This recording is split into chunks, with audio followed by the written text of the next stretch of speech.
Bonjour et bienvenue dans le 7 Actu. Aujourd'hui, on parle de vie suspendue, de combats pour la justice et de décisions qui peuvent changer des destins.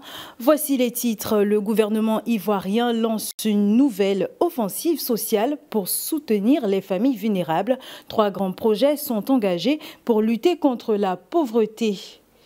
La Côte d'Ivoire raffole du champagne, mais l'industrie est aujourd'hui secouée par un scandale. Le procès des vendanges de la honte s'ouvre ce jeudi en France. Plus de détails dans ce journal. Et c'est une nouvelle étape dans le conflit Iran-Israël. Un hôpital touché, Israël riposte. Donald Trump évoque une possible intervention militaire. Mais avant de dérouler ces titres, il suffit d'un instant, d'une seconde d'inattention pour tout basculer. C'est ce que rappelle la commission spéciale de retrait et de suspension de permis réunie pour sa session de juin face à la montée inquiétante des accidents de la route. 5 dossiers ont été examinés et dans 4 cas, les permis ont été suspendus pour des durées allant de 3 à 15 ans. En toile de fond, des drames ayant causé 20 morts et 56 blessés. Parmi les personnes sanctionnées, l'artiste Elone, de son vrai nom Brice Nwole, a écopé d'1 an de sursis, dont 3 mois fermes pour incivisme routier. Pendant que certains font face aux conséquences de leurs actes ailleurs, des familles retrouvent enfin un peu d'espoir. C'est un nouveau souffle pour des milliers de familles vulnérables. Ce mercredi 18 juin 2025, le gouvernement ivoirien, avec l'appui de la Banque mondiale, a lancé à Abidjan une triple initiative d'envergure. Le registre social unique, l'extension des transferts monétaires à 70 000 nouveaux ménages et le démarrage du projet Popote Famille, une offensive sociale qui vise à réduire davantage le taux de pauvreté, passé de 51% en 2011 à 37% en 2024. C'est un reportage de Drissa Diané, commenté par Déborah Bonou. Grâce au registre social unique, la Côte d'Ivoire dispose désormais d'un outil centralisé pour mieux cibler les foyers les plus démunis. À ce jour, 527 000 ménages sont bénéficiaires du programme de filets sociaux. 300 000 reçoivent chaque trimestre la somme de 36 000 francs CFA pendant 3 ans. Je viens de recevoir ça à l'instant. À l'instant, donc je n'ai pas encore commencé. Bon, je compte aller à Djamé, prendre la banane et puis venir commencer mon petit commerce parce que c'est dans ça qu'il y a les. Autre innovation, la popote familiale. Une aide alimentaire directe destinée à 2000 ménages pour la phase pilote. Chaque foyer reçoit un kit d'une valeur de 50 000 francs CFA pendant 6 mois. La Côte d'Ivoire solidaire, notre Côte d'Ivoire solidaire, c'est un combat permanent contre la pauvreté. Restons donc toutes et tous engagés et déterminés à faire en sorte que les messages sur l'existence du RSU parviennent à tout le monde et pour que cette base d'information soit au service de tous. Une vision sociale incarnée au plus haut sommet de l'État. Présent à la cérémonie, le Premier ministre a réaffirmé l'objectif du gouvernement, ramener l'État aux côtés des ménages vulnérables.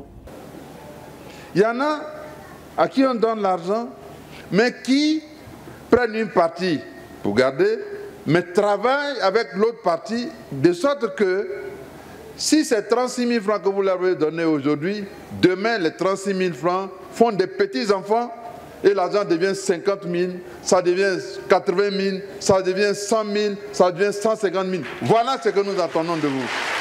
Filets sociaux, transferts monétaires, popote familiale. Plus que des mots, des actes pour bâtir une Côte d'Ivoire solidaire.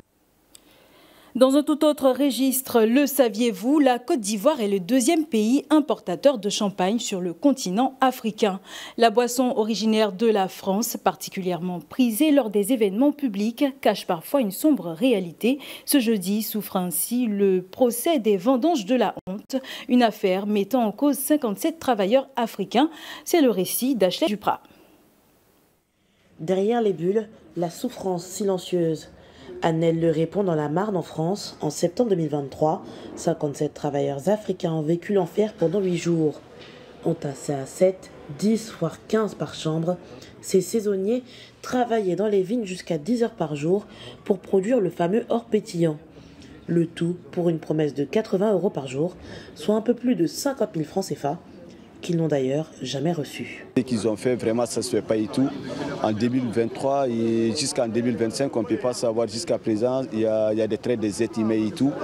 Nous mettre dans un bâtiment abandonné et tout, pas de nourriture, pas d'eau, ni rien du tout. Et puis on nous amène dans les champs pour couper les raisins, pour faire des vendages et tout, de 5 h du matin jusqu'à 6 h du soir. Ça ne se fait pas. Et le début de l'hiver, c'est très froid, instant de très froid, c'est dégoûtant. Si on finit le travail aussi pour rentrer à la maison, il n'y a pas de lotion pour laver, ni une bonne condition pour dormir, il n'y en a pas. Ça c'est très mauvaise image à France ici. Tout comme Modibo et Amadou, tous font face à leur bourreau, au nombre de 3, dès ce 19 juin au tribunal de Châlons en Champagne.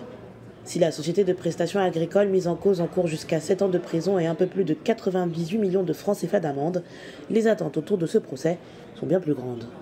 L'enjeu, en fait, c'est que les sanctions elles tombent, en fait, que ce soit pour les prestataires. Mais nous, ce qu'on a encore, on désole, on déplore, c'est surtout en fait, qu'il n'y ait pas de donneurs d'ordre qui sont encore convoqués à la barre. On trouve ça inadmissible. Parce qu'arrivement, je pense que les prestataires, ils ne vont pas vendanger des parcelles comme ça, sans avoir de contrat avec qui que ce soit. Si les chiffres peuvent impressionner, dans cette région française, ce type de procès n'est malheureusement pas une première. La justice tente de réparer les abus et à l'international, les tensions s'intensifient entre l'Iran et Israël. Ce jeudi 19 juin, un missile iranien a frappé l'hôpital Soroka dans le sud israélien. Plus de 240 blessés sont enregistrés et ainsi que d'importants dégâts. L'Iran affirme que la véritable cible était une base militaire voisine. En riposte, Israël a intensifié ses frappes sur des sites nucléaires stratégiques en Iran. Les autorités israéliennes dénoncent un crime de guerre et promettent de lourdes représailles. Donald Trump, de son côté, envisage une éventuelle intervention militaire. On l'écoute à présent. J'ai des idées sur ce qu'il faut faire, mais je n'ai pas encore pris de décision définitive. J'aime prendre la décision définitive une seconde avant qu'elle ne soit due, car les choses changent, surtout en temps de guerre. Pendant ce temps, l'Europe appelle à la désescalade face à une situation de plus en plus inquiétante.